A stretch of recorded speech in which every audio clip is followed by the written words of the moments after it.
मित्रांनो, मी नवनाथ जाधव तुमचं सर्वांचं स्वागत करतो मोटिवेशनल टॉक या माझ्या चॅनलमध्ये.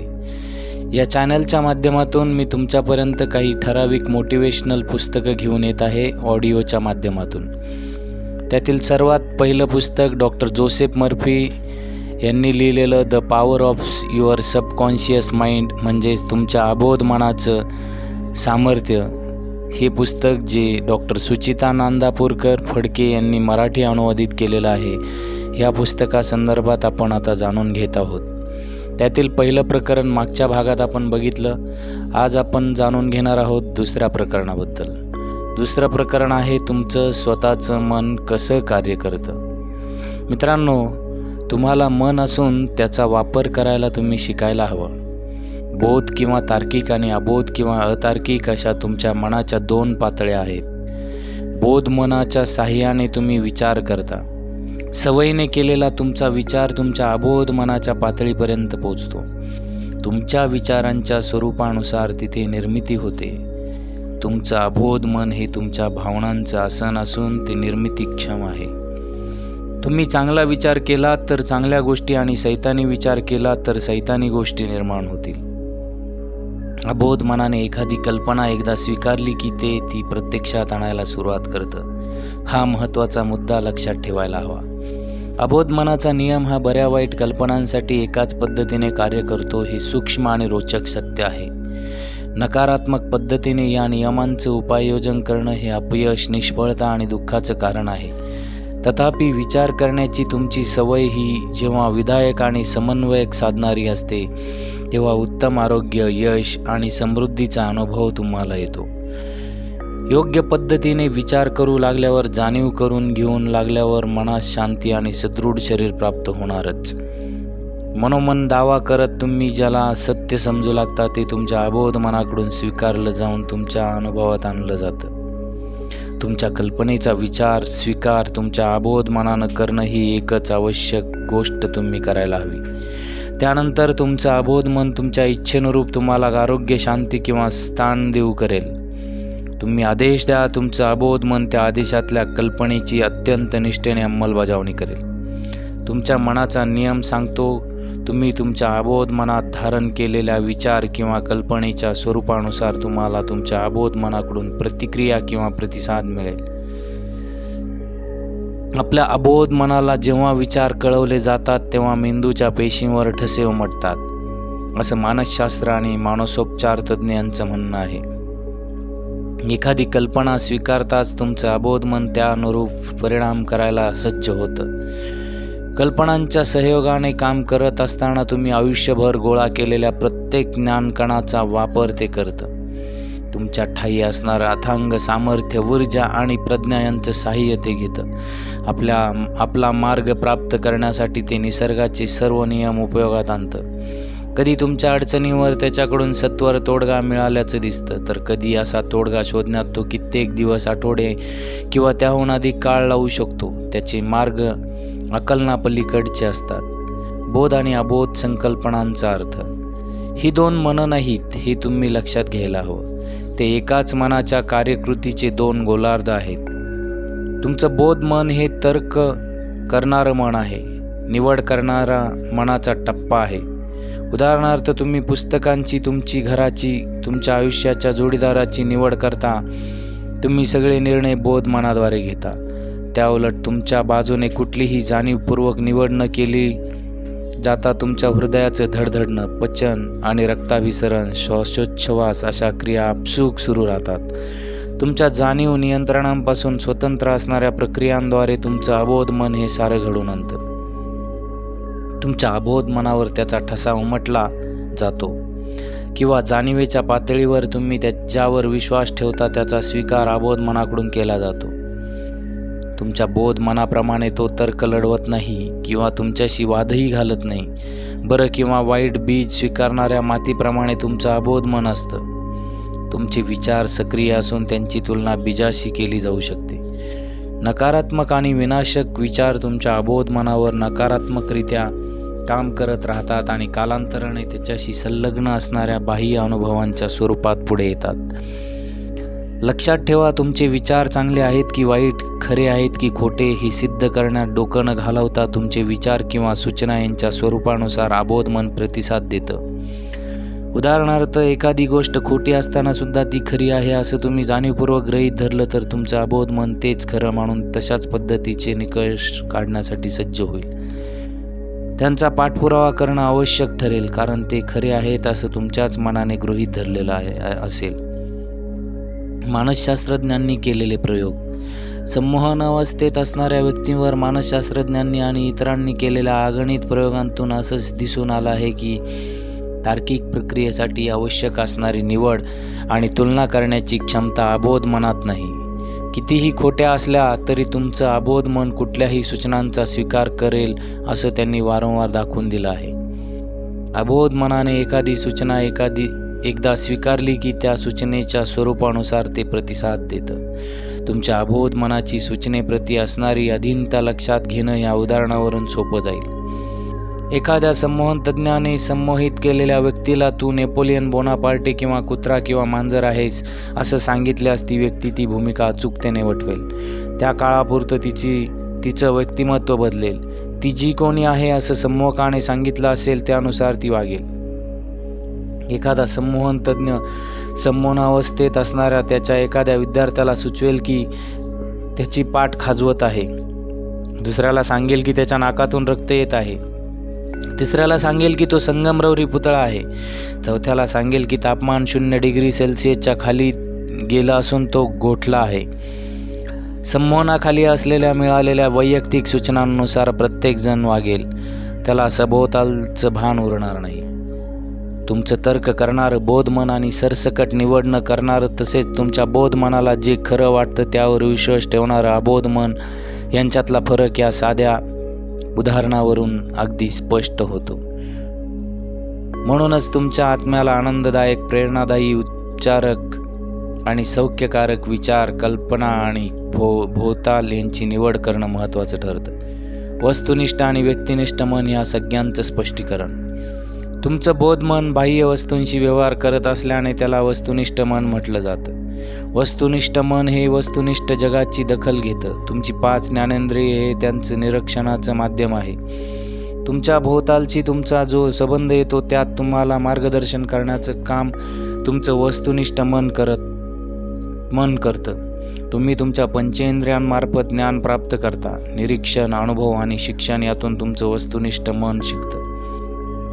आधी पाहिल्याप्रमाणे तर्क करणं हे वस्तुनिष्ठ मनाचं सर्वात मोठं कार्य आहे. समजा दरवर्षी लॉस एंजेलिसला भेट देणाऱ्या हजारो पर्यटकांपैकी तुम्ही एक आहात. तिथले बगीचे, सुंदर उद्यान, भव्य इमारती आणि सुरेख घर पाहून हे शहर फार सुंदर आहे अशा निष्कर्षाला तुम्ही पोचाल.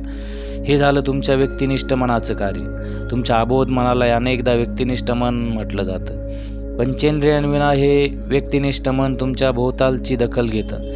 हे तुमच्या भावनांचं आसन आणि स्मृतीचं भांडार आहे. तुमची वस्तुनिष्ठ इंद्रिय जेव्हा विश्रांती घेतात तेव्हा तुमचं व्यक्तिनिष्ठ मन त्याचं सर्वोच्च कार्य करतं. दुसऱ्या शब्दात सांगायचं तर व्यक्तिनिष्ठ मन जेव्हा तात्पुरतं थांबलेलं असतं तेव्हा किंवा झोपलेलं असतं अथवा गुंगलेल्या अवस्थेत असतं तेव्हा स्वतःचं प्रकटीकरण करणारी बुद्धी म्हणजे व्यक्तिनिष्ठ मन. पाहण्यासाठीच्या नैसर्गिक अवयवांचा वापर करण्याशिवाय तुमच्या व्यक्तिनिष्ठ मनाला पाहता येतं. दृष्टी आणि श्रवणाची अंतेंद्रिय शक्ती त्याला आहे. तुमचं व्यक्तिनिष्ठ मन तुमच्या शरीराला सोडून दूरपर्यंत प्रवास करू शकतं, माहिती मिळवू शकतं. बहुतेक वेळेस ही माहिती तंतोतंत आणि खरी असते. तुमच्या व्यक्तिनिष्ठ मनाच्या माध्यमातून तुम्ही इतरांचे विचार वाचू शकता. बंद लिफाफ्यातला आणि बंद तिजोरीतला मजकूर वाचू शकता. संवादाची सामान्य वस्तुनिष्ठ साधनं न वापरता सुद्धा दुसऱ्याचे विचार ओळखण्याची क्षमता तुमच्या वस्तुनिष्ठ मनात असते. प्रार्थनेमागची सच्ची शक्ती जाणून घेण्यासाठी वस्तुनिष्ठ आणि व्यक्तिनिष्ठ मनातला अंतरक्रिया समजून घेणं अतिशय महत्त्वाचं आहे. तुमच्या बोध मनाप्रमाणे तुमचं अबोध मन तर्क करू शकत नाही. तुमचं मन तीव्रपणे वाद घालू शकत नाही. म्हणूनच तुम्ही जेव्हा त्याला चुकीच्या सूचना देता तेव्हा तो त्या खरं मानत स्वीकारतो आणि त्या या खरोखरच्या स्थिती, अनुभव आणि घटना ठराव्यात अशा पद्धतीने पुढे जातो. तुमच्याबाबत जे घडतं ते विश्वासाच्या माध्यमातून तुमच्या अबोध मनावर उमटवलेल्या विचारांच्या आधारे. तुम्ही तुमच्या अबोध मनापर्यंत त्रुटीयुक्त संकल्पना पोहोचवल्या असतील तर विधायक आणि एकोपा राखणारे विचार सातत्याने वारंवार घोकणं ह्या त्यातून बाहेर पडण्याचा खात्रीशीर मार्ग आहे. हे विचार तुमच्या अबोध मनाकडून स्वीकारले जातात आणि तुमचं अबोध मन सवयींचं गुलाम असल्याने विचार आणि जीवनाच्या नव्या दृढ सवयी निर्माण होतात. तुमच्या बोध मनाच्या विचार करण्याच्या सवयीमुळे तुमच्या अबोध मनावर खोलवर ठसे उमटतात. तुमची विचारांची ही सवय जर एकोपा राखणारी, शांतपूर्ण आणि विधायक असेल तर तुम्हाला ती फार अनुकूल ठरेल. तुम्ही जर भीती, चिंता किंवा विचारांच्या कुठल्या विनाशक रूपात अडकले असाल तर तुमच्या अबोध मनाचं सर्व व्यापकत्व लक्षात घेत मुक्ती, आनंद आणि परिपूर्ण स्वास्थ्य यांना पाचारण करणं हाच उतारा आहे. निर्मितीक्षम असणारं तुमचं अबोध मन हे तुमच्या दिव्य स्तोत्राशी एकजीव असल्या कारणाने ज्या मुक्तीला किंवा आनंदाला तुम्ही मनोमन पाचारण केलं आहे ती निर्माण करण्यासाठी ते आवर्जून पुढे होईल. सूचनांचं अफाट सामर्थ्य. तुमचं बोध मन हे द्वाररक्षक असून चुकीच्या ठशांपासून तुमच्या अबोध मनाचं रक्षण करणं हे त्याचं मुख्य कारण आहे. आता मनाचे पायाभूत नियम तुमच्या लक्षात आले आहेत. तुमचं अबोध मन सूचनांच्या अधीन असतं. तुम्हाला ठाऊक आहेच की तुमचं अबोध मन तुलना किंवा विरोधाभास किंवा तर्क लढवणं किंवा स्वतःच विचार करणं ह्या गोष्टी करू शकत नाही. हे शेवटचं कार्य तुमच्या बोध मनाकडून होतं.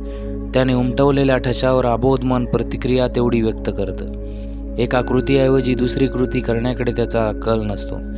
सूचनांच्या अफाट सामर्थ्याचं हे एक उत्तम उदाहरण आहे. समजा जहाजावरच्या भेदरलेल्या प्रवाशाजवळ जाऊन तुम्ही त्याच्याशी साधारण असं बोलतात, तू आजारी दिसतोस, किती पिककुटला आहेस, समुद्र प्रवासात तुला मळमळणार आहे याची मला खात्री आहे, तुला तुझ्या केबिनपर्यंत घेऊन जातो. हे ऐकताच तो प्रवासी खरोखरच फिका पडतो. आधीच त्याला भीती वाटत असते. त्याचा जीव टांगणीला लागलेला असतो. त्यात तुम्ही दिलेल्या मळमळण्याच्या सूचनेची भर पडते. त्याला केबिनपर्यंत जायला मदत करण्याची सूचना तो स्वीकारतो. अशा प्रकारे तुमची नकारात्मक सूचना त्याच्याकडून स्वीकारली जाऊन प्रत्यक्षात उतरते. एकाच सूचनेवर वेगवेगळ्या प्रतिक्रिया. लोकांच्या अबोध मनोधारणा किंवा विश्वास यामुळे एकाच सूचनेला लोक वेगवेगळ्या प्रतिक्रिया देतात हे खरं आहे.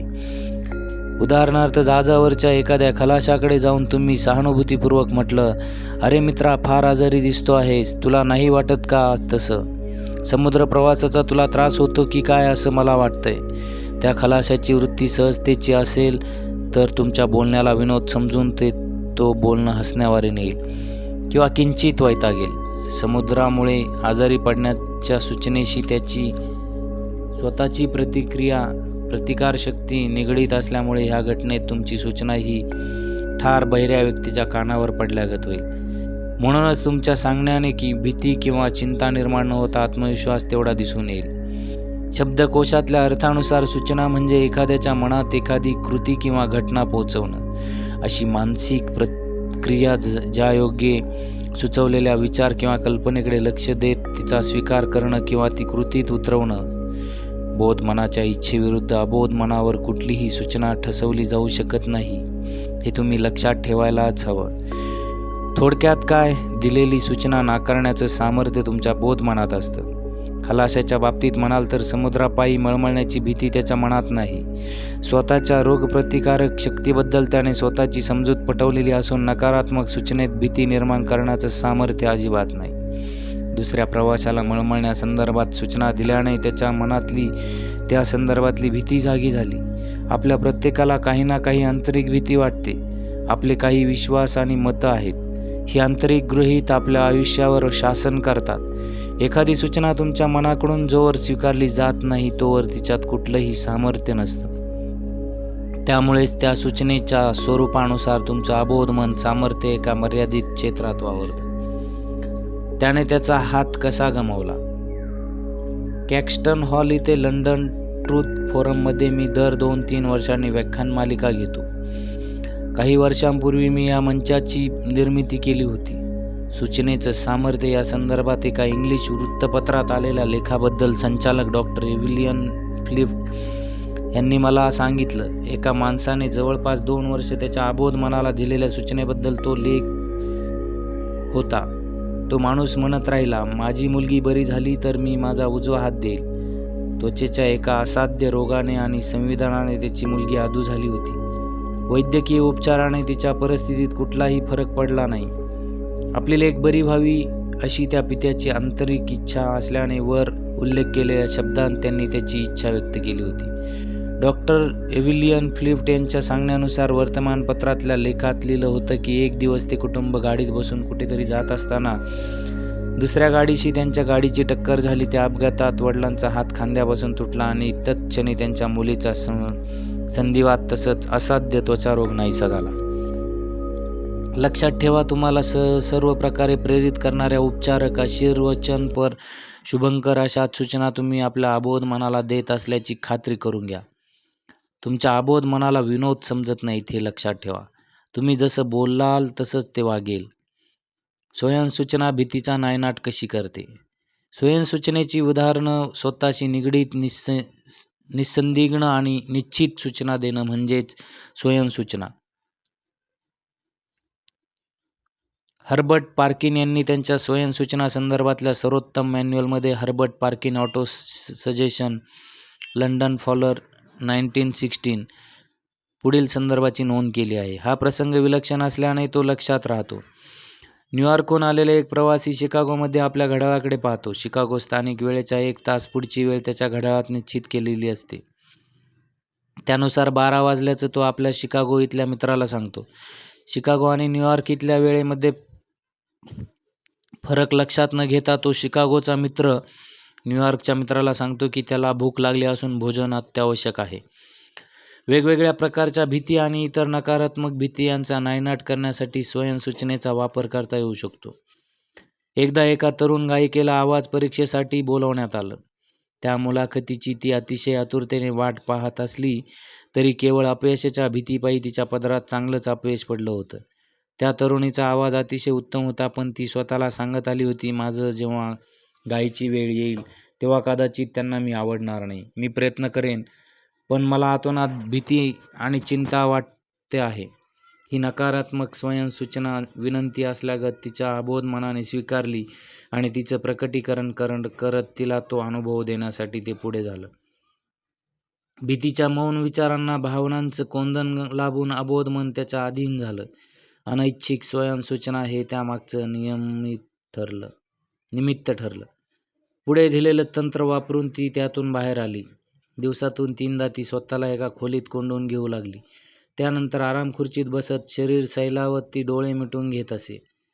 मग ती स्वतःचं मन आणि शरीर शक्य तितक्या स्थिर करत असे. भौतिक जडत्वाचा मानसिक निष्क्रियता अधिक आवडते आणि मळणाऱ्या सूचनेप्रती ते मनाला अधिक ग्रहणक्षम करतं. तिला वाटणाऱ्या भीतीचा सामना करण्यासाठी ती स्वतःला सूचना देऊ लागली. मी अतिशय सुश्राव्य गाते. मी समतोल, निश्चल, शांत असून मला आत्मविश्वास वाटत आहे. हेच विधान ती संतपणे, सावकाश, वारंवार म्हणत राहिली. प्रत्येक बैठकीत ती किमान 5 ते 10 वेळा हे विधान उच्चारत राहिली. अशा प्रकारची बैठक ती प्रत्येक दिवशी 3दा करू लागली. तसंच झोपण्यापूर्वी सुद्धा ती करत असे. आठवडा संपता ती अतिशय समतोल आणि आत्मविश्वासाने परिपूर्ण अशी झाली. पुढच्या वेळेस तिला ऑडिशनचं बोलावणं आलं तेव्हा तिने अत्यंत उल्लेखनीय ऑडिशन दिलं. तिने आपली स्मृती कशी परत आणली? साधारण 75 वर्षाच्या एका महिलेला मला आता विस्मरण होऊ लागलं आहे असं म्हणण्याची सवय जडली होती. दिवसातून अनेक वेळा स्वयंसूचनेच्या माध्यमातून तिने तिच्या या सवयीत परिवर्तन घडून आणलं. ती म्हणू लागली, आजपासून प्रत्येक विभागात माझी स्मरणशक्ती सुधारत आहे. प्रत्येक वेळेस आणि प्रत्येक ठिकाणी जे ठाऊक असणं माझ्यासाठी गरजेचं आहे ते मला आठवणीने आठवेल. उमटणारे ठसे सुस्पष्ट आणि निस्संदिग्ध असतील. मी त्यांना सहजगत्या आणि स्वयंचलितरित्या धरून ठेवेन. ज्या कोणाला मी पाचारण करू इच्छिते ते माझ्या मनात योग्य रूपात तात्काळ उपस्थित होतील. प्रत्येक दिवशी माझ्या झपाट्याने सुधारणा होत असून लवकरच माझी स्मृती पूर्वीपेक्षा उत्तम असणार आहे. 3 आठवड्यानंतर तिची स्मृती पुन्हा पहिल्यासारखी झाली आणि तिला त्याचा फार आनंद वाटला. चिडका स्वभाव त्याने कसा बदलला? चिडचिड करणारे आणि पटकन संतापणारे अनेक पुरुष हे स्वयंसूचनेप्रती अतिशय ग्रहणक्षम असल्याचं सिद्ध झालं असून पुढे दिलेली विधानं महिनाभर रोज सकाळी, दुपारी आणि झोपण्यापूर्वी अशी 3 ते 4 वेळा म्हणण्यातून त्यांना उत्तम परिणाम लाभला आहे. इथून पुढे मी अधिक सुस्वभावी होईन. सौख्य, आनंद आणि उत्साह या आता माझ्या मनाच्या सामान्य अवस्था होऊ लागल्या आहेत. प्रत्येक दिवशी मी अधिकाधिक प्रेमळ आणि समजूतदार होऊ लागलो आहे. माझ्या भोवताली असणाऱ्यांच्या दृष्टीने मी उत्साह आणि शुभेच्छांचं केंद्र होऊ शकतो. त्यांच्यातही मी उत्तम विनोदाचा प्रसार करत आहे.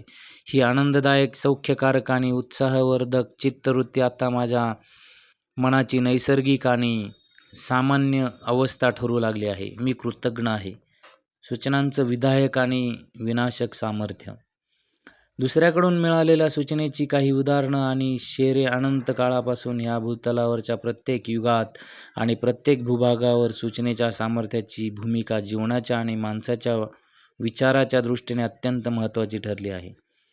जगातल्या काही भागांत ती धर्माचं नियंत्रण करणारं सामर्थ्य ठरली आहे. स्वतःला शिस्त लावून नियंत्रण ठेवण्यासाठी सूचनांचा वापर होऊ शकतो.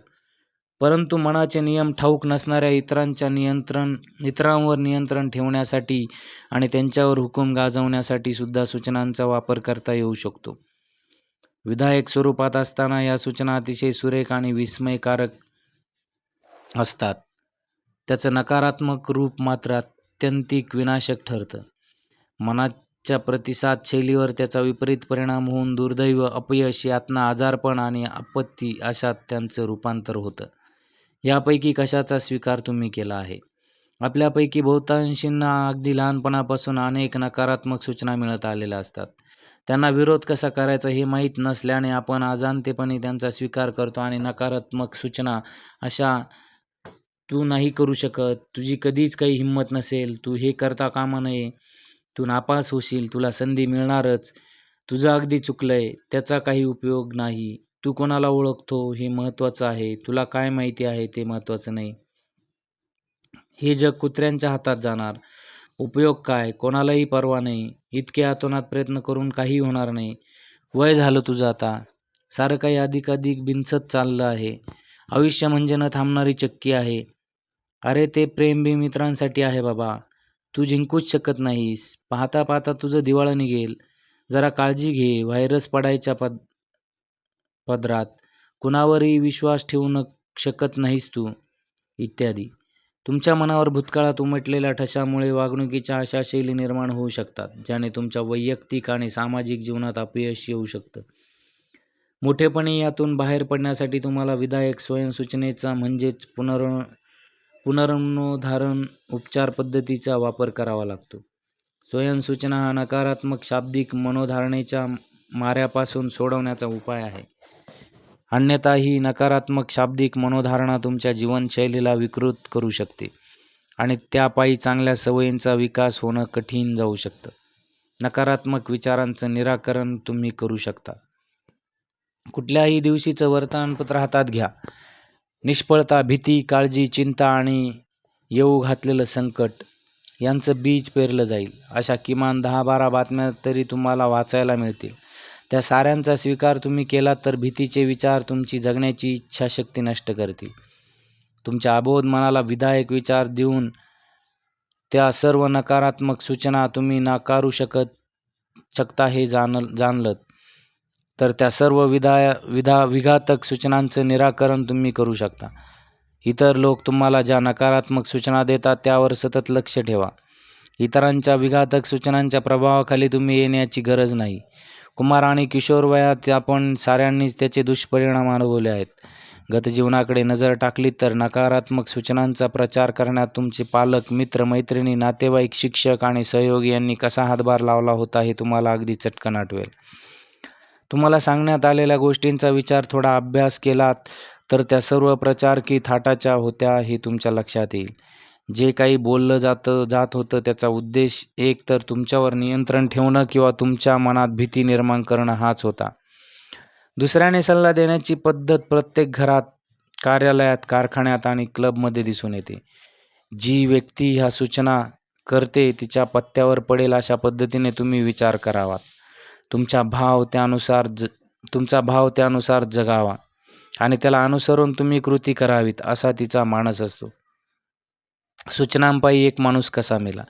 इतरांनी दिलेल्या सूचनेचं हे उदाहरण पहा. माझे एक नातेवाईक भारतातल्या एका स्फटिक विद्या जाणकाराकडे गेले. त्यांचं हृदय कमकुवत असून पुढच्या अमावस्येला त्यांचं निधन होणार आहे असं त्या स्त्रीने त्यांना सांगितलं. माझ्या नातेवाईकाने ते भाकीत आपल्या कुटुंबातल्या सर्व सदस्यांना सांगून आपलं मृत्यूपत्र तयार केलं. त्यांनी त्या प्रभावी सूचनेचा पूर्णतः स्वीकार केल्याने तिने त्यांच्या अबोध मनात प्रवेश केला. माझ्या नातेवाईकांनी मला सुद्धा सांगितलं की त्या स्फटिक विद्या जाणणाऱ्या स्त्रीकडे विचित्र असे जादुई सामर्थ्य असून ती कुणाचंही भलंबुरं करू शकते. भाकितानुसार माझ्या नातेवाईकाचा मृत्यू झाला. तेच त्यांच्या मृत्यूचं कारण होतं हेही त्यांना कळू शकलं नाही. अंधश्रद्धेच्या अशा मूर्खासारख्या हास्यास्पद कथा तुमच्यापैकी अनेकांनी ऐकल्या असाव्यात. अबोध मनाचं कार्य कसं चालतं या माहितीच्या आधारे नेमकं काय झालं ते पाहूयात. माणसाचं बोध तार्किक मन ज्या कशावर विश्वास ठेवतं त्याचा स्वीकार करत त्यानुसार त्याचं अबोध मन कृती करतं. माझे नातेवाईक त्या भविष्यवाणी सांगणारीकडे गेले तेव्हा आनंदी, सदृढ, उत्साही आणि दट्टेकट्टे होते. तिने त्यांना अत्यंत नकारात्मक सूचना दिली जी त्यांनी स्वीकारली. ते हादरले. पुढच्या अमावस्येला आपला मृत्यू होणार आहे या एकाच गोष्टीचा ते सातत्याने विचार करू लागले. त्याबद्दल साऱ्यांना सांगून त्यांनी स्वतःला अंतासाठी सिद्ध केलं. ती कृती त्यांच्याच मनात घडली आणि त्यांचे विचार त्याला कारणीभूत ठरले. स्वतःचा तथाकथित मृत्यू किंवा भौतिक देहाचा विनाश त्यांनी त्यांच्या भीतीपायी आणि शेवटाच्या संभाव्यतेपायी ओढवून घेतला. ज्या स्त्रीने त्यांच्या मृत्यूचं भाकीत वर्तवलं तिच्या ठायी एखाद्या शेतातल्या दगडधोंड्याहून किंवा काडीकाट्याहून अधिक सामर्थ्य नव्हतं. तिने वर्तवलेली शेवट आणण्याचं आणि निर्माण करण्याचं सामर्थ्य तिच्या सूचनेत नव्हतं. त्यांना त्यांच्या मनाचे नियम ठाऊक असते तर स्वतःचे विचार आणि भावना यांचं नियंत्रण आणि शासन आपल्या हातात आहे हे मनोमन जाणत त्या नकारात्मक सूचनेचा पूर्णतया धिक्कार करत त्यांनी तिच्या शब्दांकडे लक्ष दिलं नाकारलं असतं. युद्धनौकेवर सोडलेल्या टुकार बाणांप्रमाणे तिचं भाकीतही त्यांना कुठलंही इजा न करता व्यर्थ ठरून नष्ट झालं असतं. इतरांनी तुम्हाला केलेल्या सूचनांमध्ये जराही सामर्थ्य नसतं, पण तुम्ही तुमच्या विचारांतून त्यांना सामर्थ्य देत असता. त्यांच्या विचारांना तुम्ही मनोमन होकार देणं, त्या विचारांना खत पाणी घालणं गरजेचं असतं. तरच ते तुमचे विचार होतात. लक्षात ठेवा, तुमच्यात निवडीची क्षमता आहे. आयुष्य निवडा, प्रेम निवडा, आरोग्य निवडा. महत्त्वाच्या समजल्या गेलेल्या विधानांचं सामर्थ्य. 2 विधानांवरून अनुपम काढण्याच्या तर्कपद्धतीला सिलॉजिझम असं म्हणतात. म्हणजेच तुमच्या मनातल्या एखादा विशिष्ट प्रश्न किंवा समस्या ह्या संदर्भात तुमचं बोधमन ज्या महत्त्वाच्या आधारभूत विधानाला सत्य मानतं ते विधान तुमच्या अबोध मनाच्या निष्कर्षासाठी निश्चित करतं. तुमचं आधारभूत विधान खरं असेल तर पुढील विधानानुसार तुमचं निष्कर्षही खरा असेल. प्रत्येक गुण हा प्रशंसनीय असतो. दयाळूपणा हा एक गुण आहे, म्हणूनच दयाळूपणा हा प्रशंसनीय आहे. आणखी एक उदाहरण पहा. निर्माण केलेल्या सर्व वस्तू बदलतात आणि नष्टही होतात. इजिप्तचे पिरॅमिड्स म्हणजे निर्माण केलेल्या वस्तू, म्हणूनच एक ना एक दिवस हे पिरॅमिड्स नष्ट होतील. पहिलं विधान हे मुख्य वाक्य धरलं की त्या पाठोपाठ योग्य निष्कर्ष आलाच पाहिजे. न्यूयॉर्कच्या टाउन हॉलमध्ये मे 1962मध्ये मनामागचं विज्ञान ह्या विषयावरच्या माझ्या व्याख्यानांना हजेरी लावणाऱ्या एका कॉलेज प्रोफेसरने मला म्हटलं, माझ्या आयुष्यात सगळा नुसता गदारोळ गाजला आहे. आरोग्य, संपत्ती आणि मित्रमैत्रिणी असं सारं मी गमावलं आहे. मी ज्याला हात लावेन ते सगळं हुकतंय.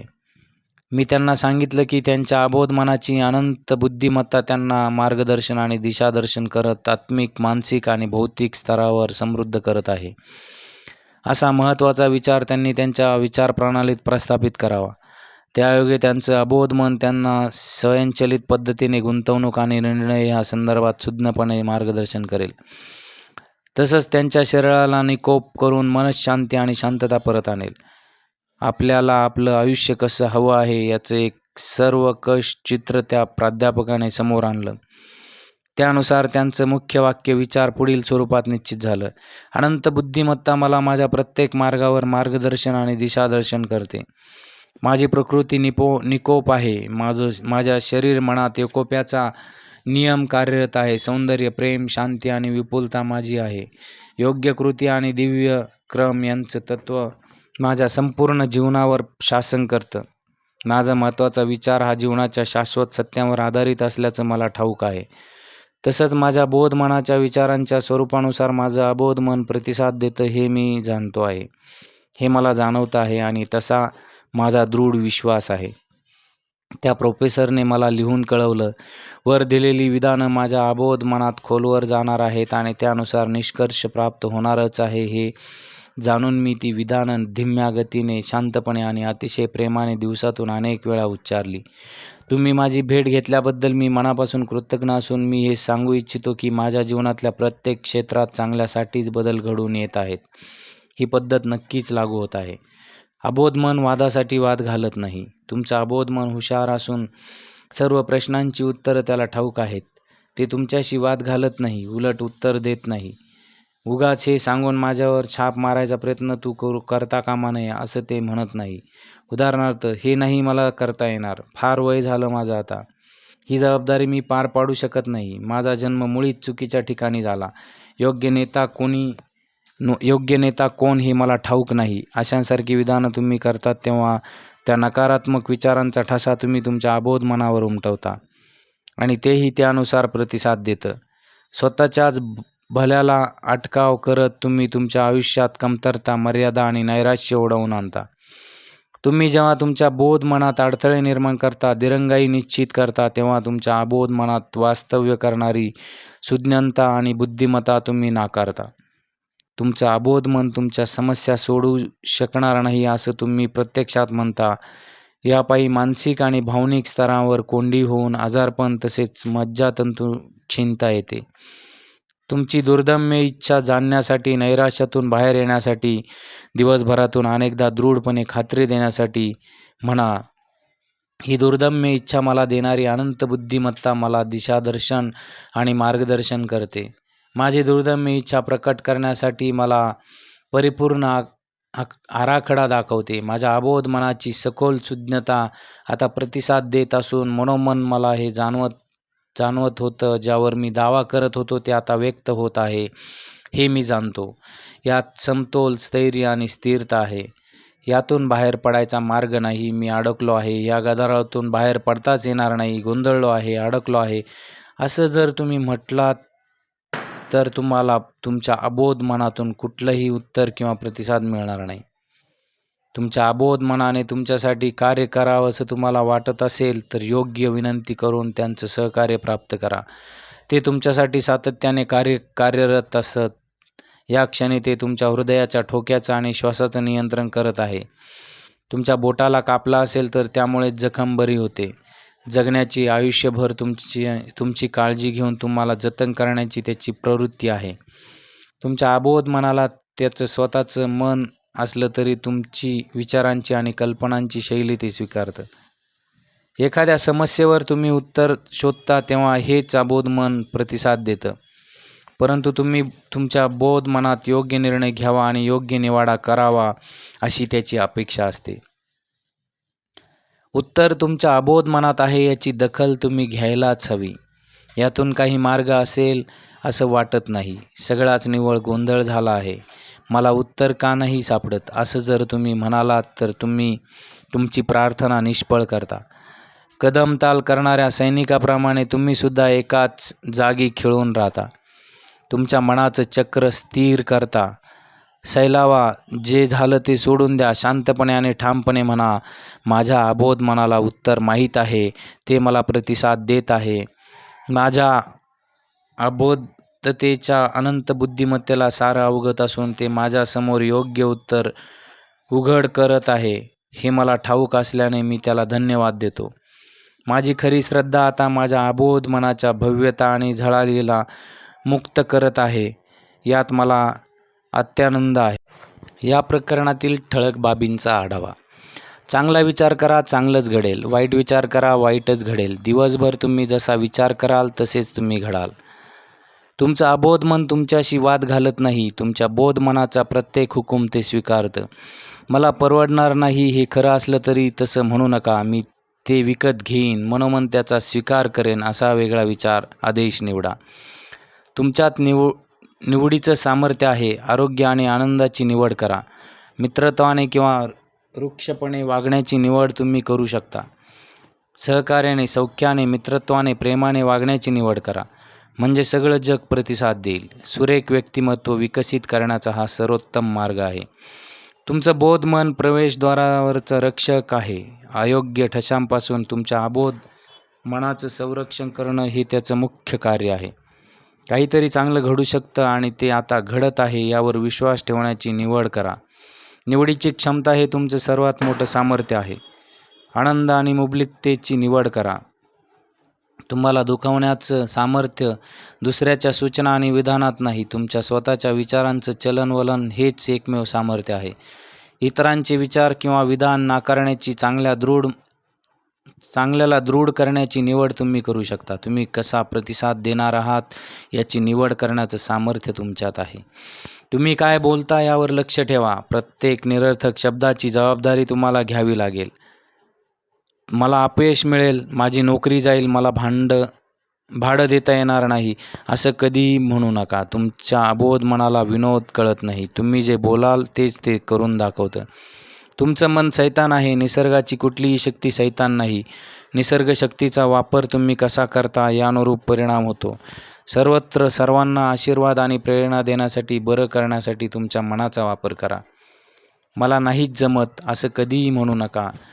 तशी भीती तुम्हाला वाटत असली तरी त्याऐवजी असं म्हणा, माझ्या स्वतःच्या अबोध मनाच्या सामर्थ्याने मी सारं करू शकतो. जीवनाच्या शाश्वत सत्य आणि तथ्यांच्या दृष्टिकोनातून विचार करू लागा. भीती, अज्ञान आणि अंधश्रद्धेच्या आहारी जाऊ नका. तुमच्यासाठी विचारांना विचार करू देऊ नका. स्वतःचे विचार स्वतःच निवडून स्वतःचे निर्णय स्वतःच घ्या. तुम्ही तुमच्या आत्म्याचे कर्णधार आणि तुमच्या दैवाचे मालक आहात. निवड करण्याची क्षमता तुमच्यात आहे हे लक्षात ठेवा. आयुष्य निवडा, प्रेम निवडा, आरोग्य निवडा, आनंद निवडा.